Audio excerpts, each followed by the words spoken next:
He thought the world was an endless buffet of chances. He thought if he missed one bus, another would arrive in 10 minutes. He eventually learned that some buses only pass by once in a lifetime, and when they are gone, the road stays empty forever. In the world of professional recruitment, we see a specific kind of ghost. We call it the one that got away. It isn't a person, it is an opportunity. It is that specific role at that specific company at that specific moment in history. Most people believe that if they are talented, the market will always have a place for them. They think their value is a static thing, but value is contextual. An opportunity is a lock. Your skills are the key. If the lock changes, the key no longer matters. It was 2015. He was 41 years old. He was a senior director of product at a massive, stable software company. He was earning $250,000. He had a nice office. He had a predictable life. He was a master of his domain. A former boss called him. This boss had just joined a small, aggressive startup in the cybersecurity space. They were 12 people. They were working out of a crowded office in a bad part of town. They needed a head of product. They needed someone to build the vision from the ground up. The offer was risky. The base salary was $180,000. That was a $70,000 pay cut.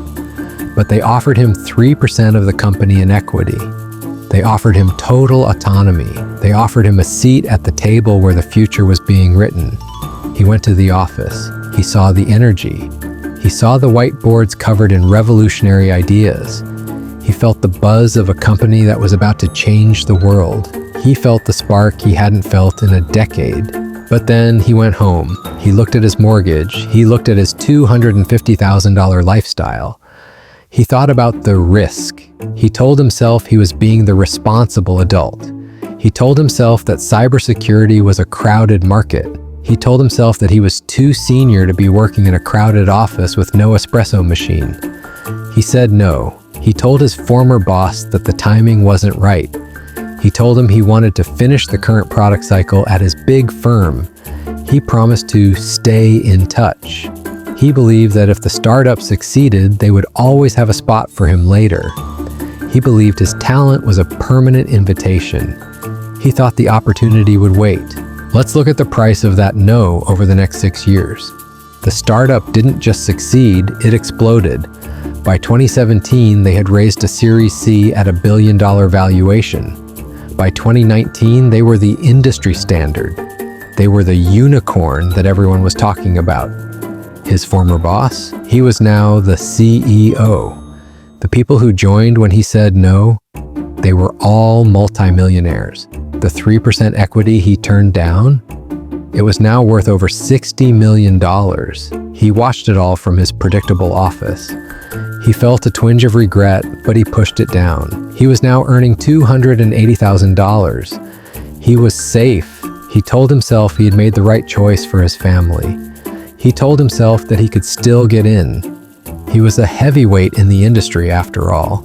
In 2021, his big, stable firm went through a strategic alignment. That is corporate speak for a massive layoff. His department was consolidated. His predictable life was over. He was 51 years old. He wasn't worried. He picked up the phone. He called his former boss, the CEO of the cybersecurity giant. He expected a warm welcome. He expected an immediate offer. He thought he was finally ready to collect his prize.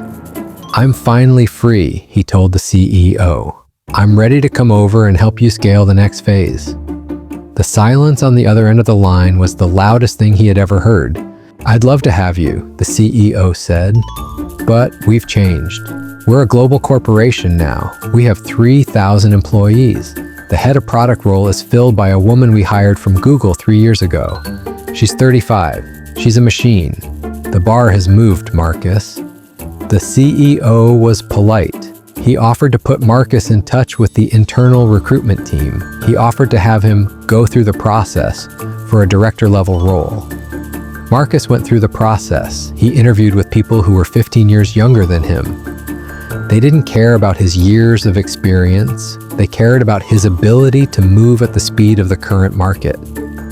They found him too traditional. They found him unfamiliar with modern growth loops. They didn't see the heavyweight. They saw a legacy executive who had stayed in the old world for too long. The opportunity didn't come back. The door that was wide open in 2015 was now locked and bolted. The invitation had expired. In recruitment, we call this the barrier to entry shift. When a company is small, the barrier to entry is low, but the risk is high. They need people who are willing to build. As the company grows, the risk goes down, but the barrier to entry skyrockets. They no longer need builders, they need optimizers, and they only want the best optimizers in the world. He thought he was too good for the startup in 2015. By 2021, he wasn't good enough for the company it had become. He had missed the window. And in a high-stakes career, the window is everything. I see this man every week. He is the one who stayed for the bonus. He is the one who wanted to see the project through. He is the one who thought he was bigger than the opportunity. They don't understand that an opportunity is a living thing. It has a pulse, it has a shelf life. When a visionary company offers you a seat on a rocket ship, you don't ask what the seat looks like. You just get on. By staying for the $70,000 difference in salary, he lost $60 million. But he lost more than the money. He lost the chance to be part of the story.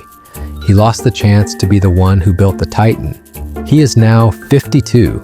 He works as a consultant for small firms that can't afford a full-time executive. He earns $150,000 a year. He has no equity. He has no predictable future. He spends his days looking at the logo of the cybersecurity firm on every billboard in the city.